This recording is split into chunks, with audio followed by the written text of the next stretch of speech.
And now, a passage from The Florida Rush of 1925 by Frank Parker Stockbridge, newspaper editor who has recently investigated conditions in Florida. The first great rush to Florida began 400 years ago. Ponce de Leon, seeking the fabled fountain of youth on the mythical island of Bimini, discovered the peninsula which separates the Gulf of Mexico from the Atlantic Ocean in 1513. For a quarter of a century thereafter, adventurous Spaniards made tentative excursions to the new land seeking gold. Then Alvar Núñez Cabeza de Vaca, survivor of Pamfilo de Narvaez's ill-fated expedition, returned to Spain with such gorgeous tales of immense wealth as to arouse the cupidity and fire the imagination of all Christendom. Hernando de Soto, who had been with Pizarro in Peru and had returned with an immense fortune by the aid of which he had won a bride from one of Spain's proudest families and of more consequence the royal favor, founded the first syndicate for speculation in Florida in 1538. He had planned to sail with one ship. So many wished to join his expedition that it took 7 ships to carry them. The Florida fever spread over Spain and Portugal. Men sold their ancestral estates, mortgaged their patrimonies, pledged their jewels to raise funds wherewith to equip a soldier, a horseman, or a ship, and so participate in the great Florida adventure. And there, for all practical purposes, the story of Florida ended for more than 3.5 centuries.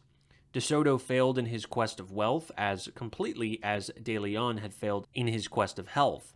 Florida, so far as most people of America were concerned, was merely a geographical appendix to the North American continent until within the past quarter century. Today, as everyone knows, the eyes of the civilized world are again focused upon Florida as intently as they were in 1538, when De Soto was outfitting his great expedition. Once more, men are seeking health and wealth in Florida. They are going not by hundreds, but by hundreds of thousands. Florida, with a population of barely 1.25 million, scattered over a territory larger than New York, Massachusetts, and Rhode Island, with their 15 millions, drew a winter migration from the north last season equal in number to its own permanent residents.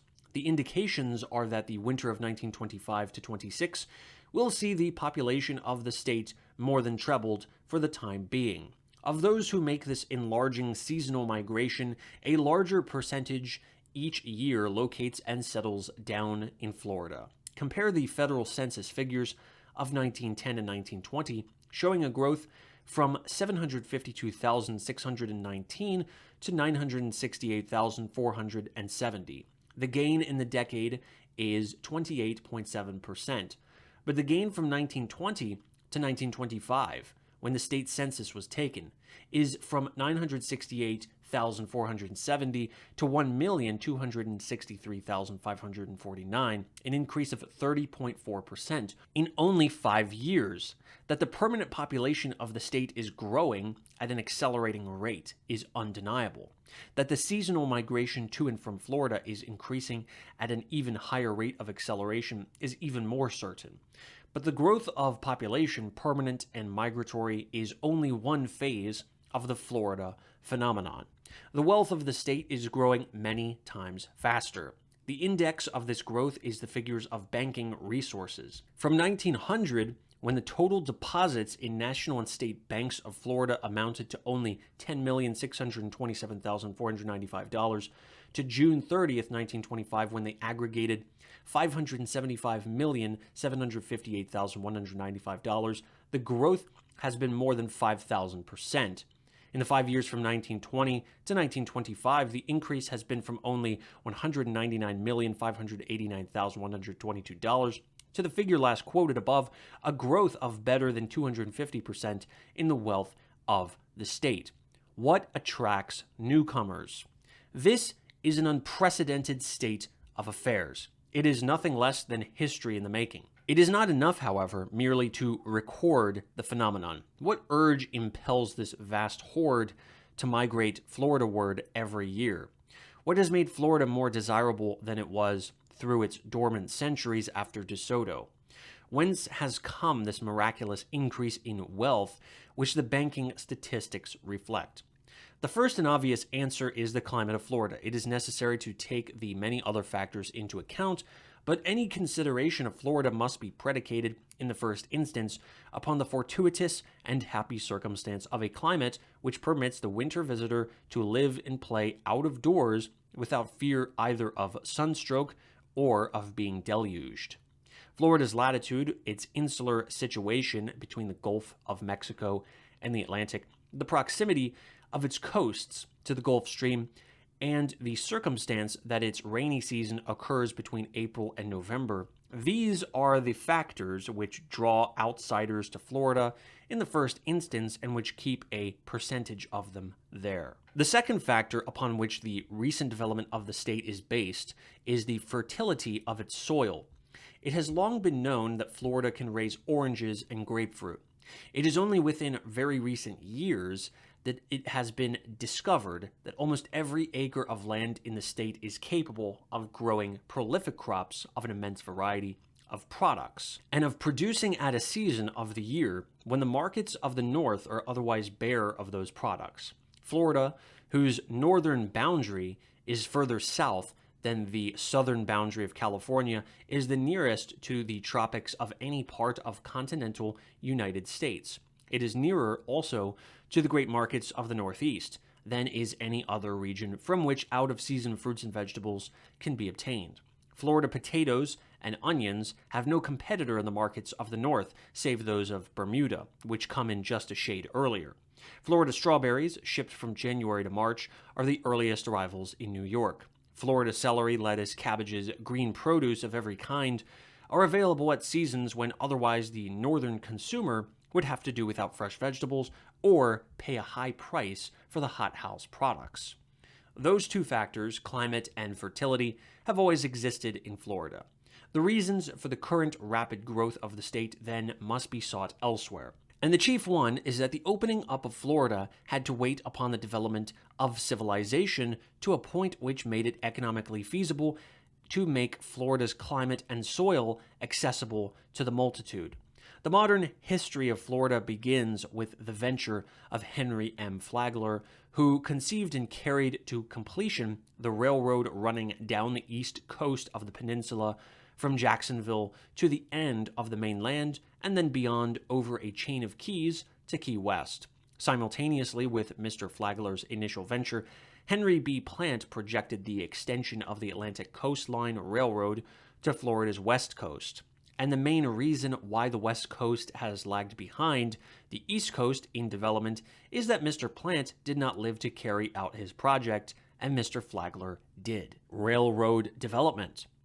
The last year, the most prosperous and crowded year in Florida's history, has been marked by, if indeed the current activity is not in large measure due to, the entrance into the Florida field of a third great railroad seer and builder, S. Davies Warfield, chairman of the Seaboard Airline. 12 months ago, the Seaboard Airline, which had been for several years operating two main trunk lines crossing Florida, one horizontally from Jacksonville west, the other southwesterly from Jacksonville to Tampa and St. Petersburg, surprised the railroad and financial world by opening the first railroad line to connect the west coast with the southern east coast. Since then, the Seaboard has, either by the purchase of new rights of way or of existing small railroads, begun the extension of its lines down the west coast to Fort Myers, down the east coast to Miami, up and down and across Florida in every direction, with the avowed intention of eventually giving every important town in Florida direct railroad connection with every other part of Florida and the rest of the United States, thus completing the work begun by Flagler and Plant, and making every section of the state quickly and easily accessible. Undoubtedly, the most important thing that has appeared in and to Florida in the last decade has been the new developments and extensions of the Seaboard Airline. Not only because of the service which that road renders, but because this new competition has spurred the older lines to improvements and extensions in trackage and service. This is indeed the most momentous event in the annals of Florida since the state put itself upon a sound financial footing in 1880 by selling 4 million acres of land to Hamilton Diston's Philadelphia syndicate for 25 cents an acre. That, by the way, was 10 cents an acre more than the United States paid Spain for the whole of Florida in 1821. A modest estimate of the present land value in Florida, taking the extremely conservative average figure of $150 an acre, is $5,250,000,000. Florida had to wait for railroads, and it had to wait for the invention of the automobile with its concomitant of modern highways. Its climate and its fertility were of no avail until modern transportation methods made them accessible, and its attractiveness to tourists and desirability to permanent settlers had to wait on the discovery of the causes of certain diseases and methods of their control. Yellow fever was never indigenous to Florida, but owing to its proximity to Havana, New Orleans, and other fever-infested centers, it was not until the yellow fever mosquito had been isolated, identified, and eliminated that many persons felt safe in remaining in Florida beyond the period of winter dormancy of the mosquito. Malaria was prevalent in many sections of the state until modern methods of mosquito control were introduced. Not until then could Florida hope to people the Everglades or the inland country with its 30,000 freshwater lakes, with a year-round population, still less to realize its agricultural possibilities to the full. So complete has been the work of drainage and mosquito elimination throughout the state that the writer, visiting every part of Florida during August and September of this year and making it a point to remain out of doors in the evening, found the insect pests far less annoying than they are anywhere along the coast of New England or in the mountains of New York. Indeed, the absence of mosquito screens in private houses and hotels, except on the very borders of the Everglades, was noticeable. Florida had to wait for the development of modern engineering methods and machinery to provide means of draining the surplus water from its millions of submerged acres and of reclaiming the mangrove swamps of its coasts before it could expect a widespread response to its invitation to the rest of the world to come and visit it or to live there. And it had to wait for the development of two other factors, which perhaps have made the largest contributions of all to the present situation in Florida. Until very recent years, no considerable proportion of the American people had the habit or the urge toward outdoor recreation. Moreover, until very recent years, only a small percentage of Americans were economically able to spend any part of their time away from their daily work. Both of those conditions have changed markedly since the war. Without attempting to analyze the causes thereof, it is a fact so definite as to be obvious that the spirit of outdoor play has taken possession of us as a nation. It is almost as obvious that the proportion of individuals earning materially more than their daily needs has increased, and is still increasing since the war especially. One competent statistical authority estimates that there are more than 15 million persons in the United States who can afford a winter vacation in Florida. Unquestionably, there is a higher percentage of individuals who have achieved that degree of economic independence than ever before in our history. Those, then, are the factors which, converging in the period 1920 to 25, have so accelerated the development of Florida as to make that the most spectacular phenomenon of the day. What is going on today in Florida is, in effect, pioneering in a modern setting. A wilderness is being conquered with the aid of the newest devices and methods of the engineer and the scientist. It is pioneering deluxe, with the upholstered limousine replacing the covered wagon, but pioneering nonetheless. Of the 35 million acres of land in the state, fewer than 7 million acres have so far been reclaimed from the forest and the swamp. Florida is still an almost untouched field in which the adventurous American can gratify his creative instinct and emulate his pioneer forebears by carving out a clearing in the wilderness, building a city on the barren sands, changing the course of a river, or remodeling the shores of the ocean. Miracles are being worked by these dreamers. One has to go back to the Arabian Nights or the magical tales of Ariosto to match their actual achievements. Where outside of a fairy book does one find islands rising from the sea and crowned with Aladdin palaces almost overnight. A year ago, Dave P. Davis envisioned an island in Old Tampa Bay. Only a small and swampy clump of sawgrass was visible when he painted a picture of what he intended to create. People stormed his doors to buy lots, still many feet underwater. $3 million worth of them sold the first day. Today, less than a year later, Davis Islands stand covered with magnificent structures, a huge auditorium, hotels, country club, apartments, splendid mansions.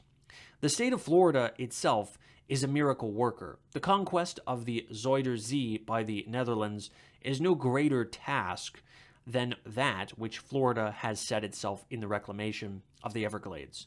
Every year, 5 million acres of land were submerged by the rains which swept down the valley of the Kissimmee River into Lake Okeechobee, whose surface was only 21 feet above sea level. This would be the richest land in the world if some means could be found of controlling the water. California digs canals and ditches to get water to the land. Florida, with nearly 3 times as great an annual rainfall, has to ditch to get the water off. The state acquired all lands underwater from the United States government in 1856 and created an internal improvement board which has at last solved the Everglades problem. I saw scores of eager bidders buying Everglades lands at the board's weekly auction in Tallahassee, with Governor Martin presiding.